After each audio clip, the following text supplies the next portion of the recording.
Bismillahirrahmanirrahim. Assalatu wassalamu ala asyrafil anbiya'il mursalin wa ala alihi wa sahbihi ajma'in, amma ba'd. Assalamualaikum warahmatullahi wabarakatuh. Mga kapatid sa Islam, insyaallah sa araw na ito, pag-usapan po natin kung paano naisulat ang banal na Quran.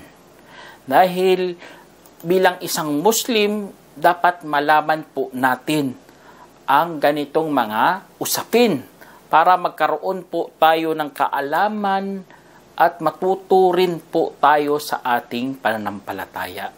Kaya po, ang pagsusulat sa Quran ay mayroong tatlong yugto. Sa panahon ng propeta, sa panahon ni Abu Bakar, at sa panahon ni Uthman. Kaya po, isa-isahin po natin ito para magkaroon po tayo ng kaalaman.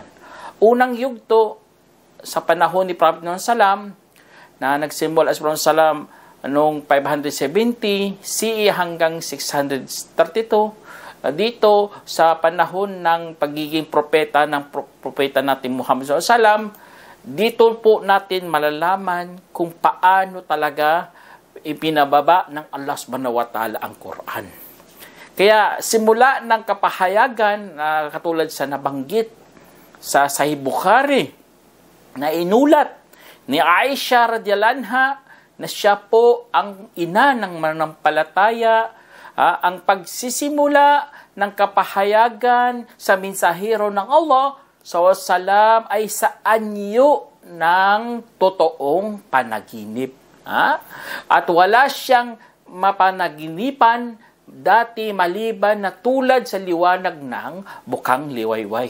At pagkaraan ay napamahal sa kanya ang pag-iisa.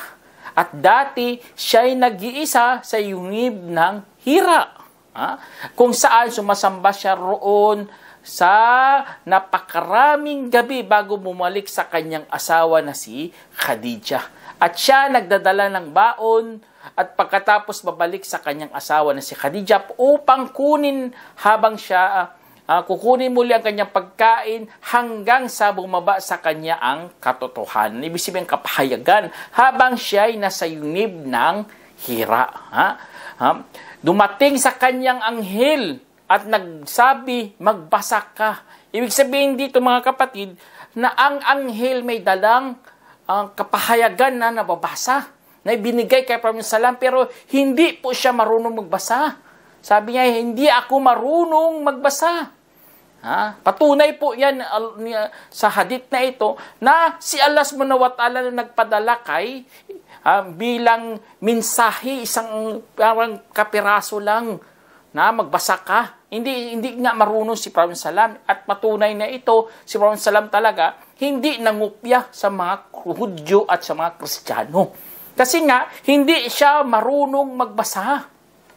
At ipatuloy natin ang kwento na sinabi ng Salam, tumugon si Prophet Sallam sa anghel, sabi niya, hindi ako marunong magbasa. Maana bikari. Kaya hinawakan siya at hinapos ng mahigpit hanggang hindi siya makakilos. At saka binitawan at nagsabi, magbasa ka. Inulit niya ulit ang magbasa ka. Sumagot ako, hindi ako marunong magbasa. Kaya hinawakan niya ako at hinapos ng mahigpit na sa pangalawang pagkakataon. Kaya ito, subhanallah, hanggang sa hindi ako makahinga. At saka ako'y binitawan at siya'y nagsabi, magbasa ka. Kaya sumagot ako, hindi ako marunong magbasa. Ito sa pangatlong beses na talaga, na hindi siya marunong magbasa.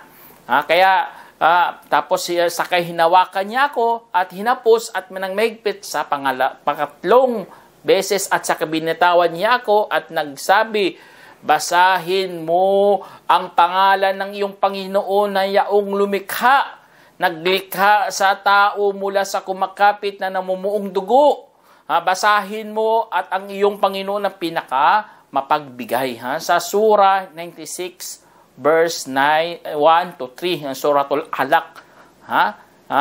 Ikra bismi rabbikal ladzi khalaq, khalaqal insana min alaq, ikra wa rabbukal akram. Ito ang unang mensahe na pinababa ni Allah subhanahu wa ta'ala na pinapabasa kay Prophet Muhammad SAW. Kaya patunay talaga to na mayroong aklat nakasulat ng mga kapiraso lang na pinapasa kay Prophet SAW, pero hindi nga siya marunong magbasa. Kaya bumalik si Prophet SAW, dala ito. Ibig sabihin na nasa ulado niya na. Kasi nga hindi niya hawak yun ang kapiraso, kasi bumalik naman si Angel Jibril, dala yun. Kaya yun ang ni Prophet SAW, nasa ulado niya lang habang tumatalbog ang kanyang puso. Kaya pumunta siya sa kanyang asawa na si Khadija bintu Khuwailid radhiyallahu anha. At nagsabi, takpan ninyo ako, takpan ninyo ako. Kaya tinakpan nila siya hanggang sa lumipas ang kanyang takot. At pagkatapos ay sinabi sa kanya ang lahat ng pangyayari. Tunay, natatakot ako na baka mayroong mangyari sa akin. Sumagot si Khadija, huwag. Sumpa man kay Allah, hindi ka kailanman papabayaan ni Allah. Dahil dinudugtong mo ang relasyon ng iyong kamag-anak. Tinutugon mo ang pangangailangan at tinutulungan mo ang walang-wala at pinapatuloy mo ang mga panauhin at tinutulungan mo ang mayroong mga pangangailangan. Pagkaraan ay sinamahan siya. Kaya ito mga kapatid sa Islam, dapat ganun ang asawa. Dapat pinapalakas ang loob. Hindi binababa, hindi kinukutya. Dapat palakasin ng asawang babae ang kaya swerte talaga si Prophet Muhammad SAW sa kay Khadija. Kasi nga ito, sabi niya, sumpa man kay Allah, hindi ka pabayaan ng iyong Panginoon. Ito mga to, kasi kapag ang tao gumagawa ng kabutihan, hindi talaga yung pababayaan ni Allah subhanahu wa ta'ala. Lalo na si Prophet Muhammad SAW. Siyempre naman nakakita siya ng anghel. Kaya natakot si Muhammad SAW. Normal lang yan sa tao kasi sobrang takot niya yun. Anghel yun eh. Grabe ang anong nangyari kay Prophet SAW. Kaya pinalakas siya ng kanyang asawa gamit ang mga magandang mga pananalita. Kaya sa pagkasunod niyon, sinamahan ni Khadija si Prophet SAW sa kanyang pinsan na si Waraka bin Naufal bin Asad bin Abdul Uzza, na pinsan sa tiyuhin ni Khadija sa panahon ng kamangmangan. Kaya ito ang ating sa ating mga kapatid. Before ng Islam, tinatawag talaga na panahon ng kamangmangan. Kasi nga wala pa dumating sa kanila ang totoong relihiyon. Kaya, pero dito si Naufal pumasok sa Kristyanismo. At dati, siya ay sumusulat ng aklat sa Hebrew. Sumusulat din siya ng Injil sa wikang Hebrew. Kagaya kung nais ni Allah subhanahu wa ta'ala na kanyang maisulat. Ito mga kapatid, itong sinabi dito, kagaya ng nais ni Allah na kanyang maisulat. Ibig sabihin, siyempre naman kung hula, hindi siya binigyan ng lakas. Hindi talaga siya makasulat si Waraka bin Naufal. Tapos siya, matanda na po at malabo na rin ang kanyang paningin. Malabo ang kanyang mata. Hindi siya halos makakita. Kaya sinabi ni Khadija kay Waraka sa kanyang pinsan, sabi niya, makinig ka sa kwento ng iyong pamangkin o aking pinsan. Kaya sinabi ni Waraka, o aking pamangkin, ano ang nakita mo? Kaya inilarawan ito ng mensahero ng Allah. Salam ang nakita. Sinabi ni Waraka, iyon ang namus. Ang namus po mga kapatid sa Islam, ito ang batas. Pero ito ay isa sa mga palayaw ni Angel Jibril kasi nga siya po nagdadala ng batas. Kaya tinawag siyang namus, palayaw. Tapos ipinadala ng Allah kay Moses. Sana bata pa ako at mabubuhay hanggang sa panahon na ipagtabuyan ka ng iyong mamamayan. Kaya nagulat si Prophet Salam, sinabi niya, itataboy ba nila ako? Kaya patanong to mga kapatid, nagtatanong siya, itataboy ba nila ako? Kaya sabi niya, oo. Sabi ni Waraka, oo. Walang lalaki na dumating na tulad ng dala mo, maliban na lang na minamaltrato. At kung maabutan ko ang araw mo na iyon, talagang tutulungan kita ng lubos. Ngunit pagkaraan ng ilang araw ay namatay si Waraka at ang kapahayagan ay natigil din ng sandali. Isinalaysay ni Bukhari. Kaya dito mga kapatid sa Islam, sa kwento na ito, patunay talaga ito na nagpasakop si Waraka. Nag-Muslim talaga siya kasi nga tutulungan niya si Prophet Salam. At naniniwala siya na siya ay isang propeta. Kaya ito mga kapatid, isa sa mga magandang na ang Quran na ipaidala sa panahon ni Prophet Salam na hindi pala marunong si Prophet Salam magbasa. Kaya pinapasaulo na lang sa kanya ang Quran. At karamihan sa mga Arabo sa panahon na iyon ay hindi talaga marunong magbasa at magsulat. Katulad sa sinabi ng Allah, "Walladhi ba'atha fil ummiyina rasulan minhum yatlu 'alayhim ayatihi wa yuzakkihim wa yu'allimuhumul kitaba wal hikmah wa in kanu min qabli lafi dhalalin mubin." Sabi ng Allah Subhanahu wa Ta'ala sa chapter 62 verse 2, sabi niya, siya ang yaong nagpadala sa mga iliritado ng isang mensahero mula sa kanila para bigkasin sa kanila ang kanyang mga palatandaan at dalisayin sila at turuan sila ng aklat at karunungan kahit sila noon ay nasa malinaw na pagkaligaw. Kaya si Prophet Salam pinadala sa mga iliteradong ummah o sa nasyon niya. Siyempre sa panahon nila doon, hindi talaga sila marunong magbasa. Hindi ibig sabihin ng iliterado ay bubo na kaagad. Mangmang sila sa huwaran na yan. Hindi sila marunong magsulat, mangmang sila dyan. Pero sa ibang aspeto ng buhay, ay higit nilang, hindi sila mga bubo. Kasi nga, malalakas kanilang sa ulado nila kaagad at naunawaan nila kaagad ang mga bagay-bagay. Kaya ito ay isa sa mga patunay mga kapatid sa Islam na ang aspeto ng buhay, hindi lang, siyempre lahat naman tayo meron talagang may depekto sa isang bagay, pero wala tayong depekto, mas maalam tayo sa ibang bagay. Ganun ang tao. Kaya sa time ni Prophet Salam, medyo sila dito.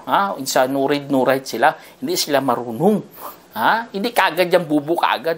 Mangmang sila sa isang ganun lang aspeto. Marunong nga sila magpatayo ng bahay. Marunong nga sila gumawa ng mga bagay-bagay. Tapos, Kaya dito, patunay lang yan na sila hindi lang nurid talaga. Pati si Prophet Salam, hindi rin marunong magbasa. Hindi rin siya marunong magsulat. Katulad sa nabanggit sa chapter 7, 157, mga yaong sumusunod sa iliretadong mensahero na kanilang matatagpuan na nakasulat sa Torah at Injil, na nag-utos sa kanila ng kabutihan at nagbabawal ng kamalian, at nagpapahintulot sa kanila ng malinis at nagbabawal ng marumi, at pinapagaan sa kanila ang pasanin at mga tanikala na nakagapos sa kanila. Kaya ang mga sumampalataya sa kanya at gumagalang at tumutulong at sumusunod sa liwanag na ipinababa sa kanya, sila ang mga yaong magtatagumpay. Allahu Akbar. Kahit ganun si Prophet Salam, kapag sinunod mo, Allahu Akbar, magtatagumpay ka po sa araw ng paghuhukom. Kaya pinagkalooban po sila ng malakas na pagsasaulo, mga Arabo na yan. Tignan nyo sa isang hadith dito, an Abi Hurairah radhiyallahu anhu kana ya'ridu ala nabi sallallahu alaihi wasallam al-Quran kullu amin marrah fa'arada alayhi marrataini fil amil ladhi qubida wa kana ya'takifu kullu amin ashra wa'takafa ishrina fil amil ladhi kubida fi.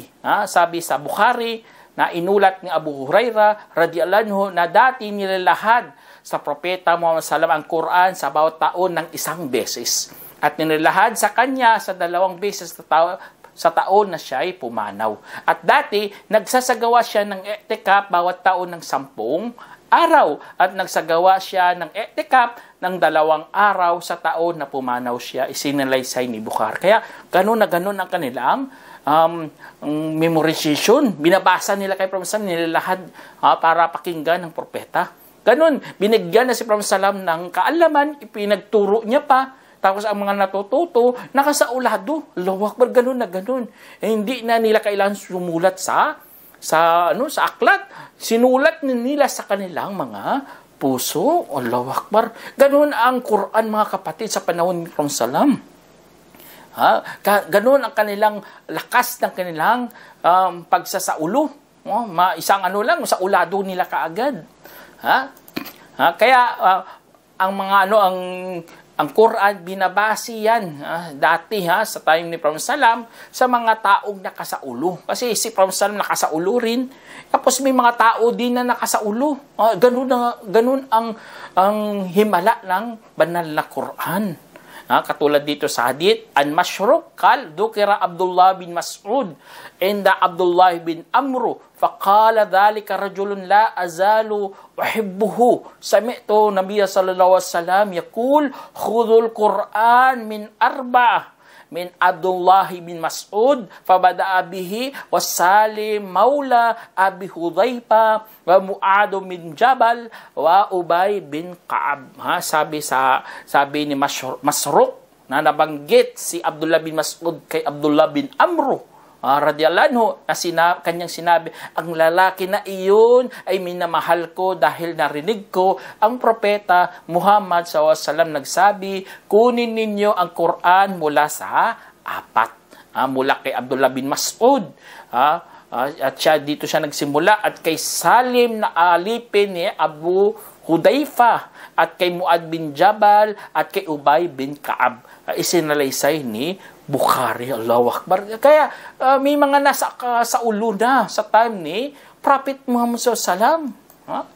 Allahu Akbar. Kaya hirap talaga kung example na kamaling isa, mayroon pang iba. Magkukorek sa bawat isa. Kaya ganun pinaalagaan ni Allah subhanahu wa ta'ala ang kanyang aklat. Pero meron ding nagsusulat sa time ni Prophet Muhammad SAW. Ang katulad dito sa hadith na Abi Sa'id Al-Khudri, anna Rasulullah SAW qal, la taktubu anni man kataba anni gairal Qur'an falyamhuh wa hadithu anni wala haraj man kadhiba alayya qala Hammam ahsibuhu muta'ammidan falyatabawwa maq'adahu minan nar. Na mula sa inulat ni Abu Sa'id Al-Khudri radiyallahu anhu na sinabi ng mensahero SAW, huwag kayong magsusulat hinggil sa akin. At ang sino man nagsulat hinggil sa akin bukod sa Quran ay kanyang burahin. At magkwento kayo hinggil sa akin, walang problema. At ang sino man nagsinungaling tungkol sa akin ng pasadya ay nakahanda na ang kanyang upuan sa impyerno. Isinalaysay ni Muslim. Dito mga kapatid sa Islam, patunay po ito. Sa time ni Prophet Sallam, pinagbawalan sila magsulat. Kaya mga hadith, hindi yan nakasulat sa time ni Prophet Sallam. Kasi nga pinagbawalan po sila.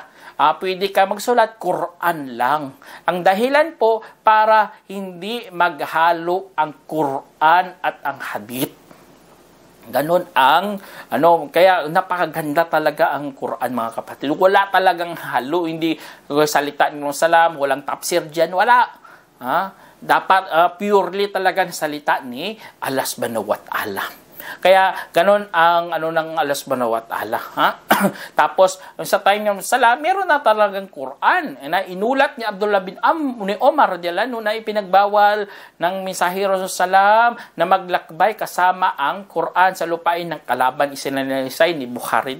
Kaya dito sa hadith na ito mga kapatid, ang Quran hindi ibig sabihin buong Quran talaga. Ibig sabihin dito mga pira-piraso na sinusulat. Kasi nga, dahil sa time nila, wala silang mga kumpleto. Hindi kumpleto ang kanilang mga materialis sa pagsusulat.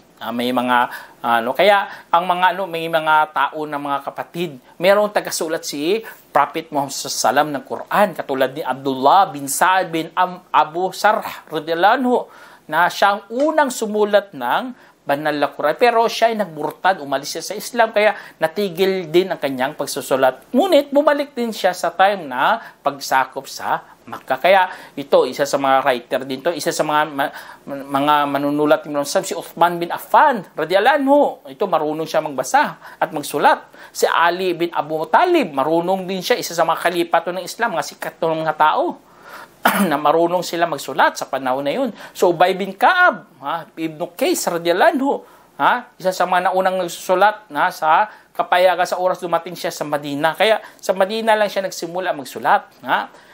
Tapos bahasa din siya sa pagbabasa ng Quran kasi nga nakasaulo din. Si Zayd bin Thabit, isa sa mga pinakasikat na manunulat sa time ng Islam, kasi wala siyang ginagawa, yan lang gawain niya, magsulat.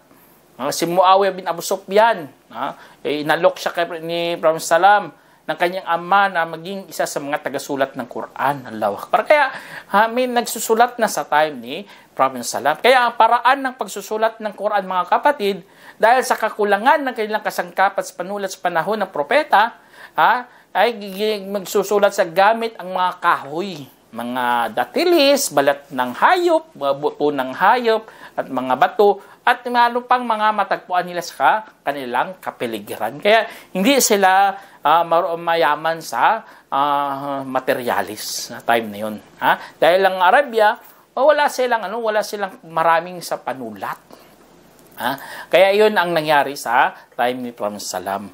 Kaya meron nga dito isang hadith, mga kapatid, na si Zayd bin Thabit radhiyallahu anhu, na dati kami ay nasa mensahero ng Allah Salam nagsusulat ng Quran sa balat ng kanyang sinabi kabutihan para sa Syam. Meron nagsabi, mensahero ng Allah.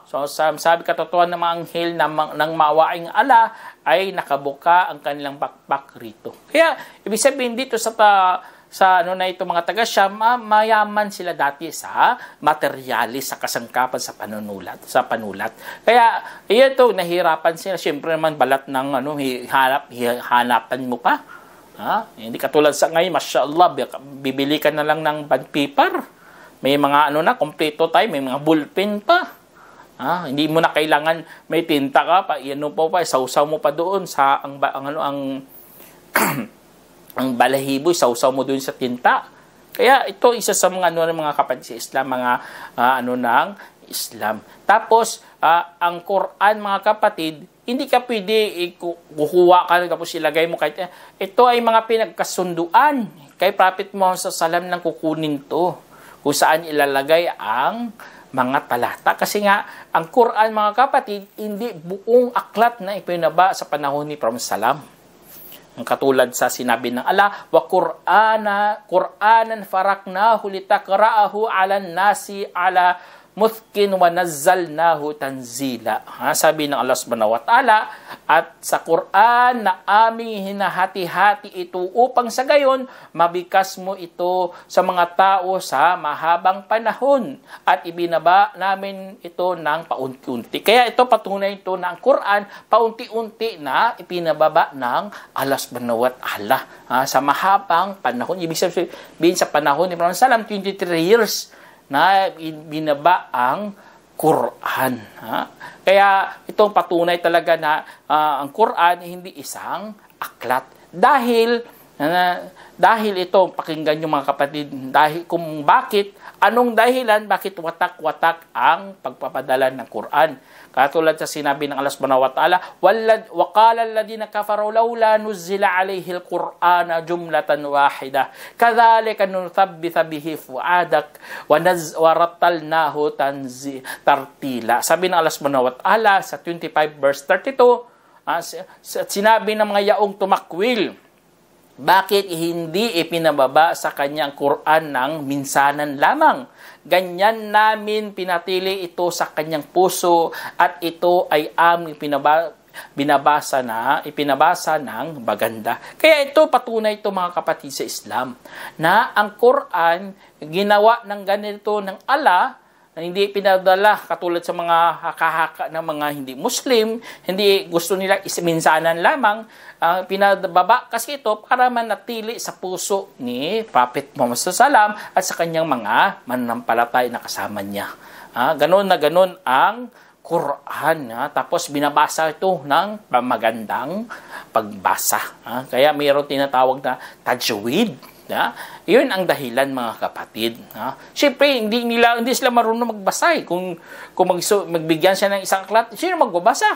Lalo ni Prophet Sallallahu hindi marunong magbasa. Kaya inunti-unti yan ng Allah subhanahu wa ta'ala sa loob ng 23 years. Kaya ang binababa ang Quran, may pangyayari man o wala. Ganun ang Quran mga kapatid. Wala lahat asbabun nuzul. Walang ibang talata, walang asbabun nuzul o dahilan kung bakit ipinahayag ang talata. Kasi nga, ganun ang pero ang mga kasama ng propeta, sila ay magsusulat lamang. Sinusulat nila lahat ng mga bumababang Quran. Allahu Akbar. Hanggang dito na lang po, inshallah. Sa sunod na naman natin na topiko, ipatuloy po natin ulit ang topiko nito. Dito na lang po. Assalamualaikum warahmatullahi wabarakatuh.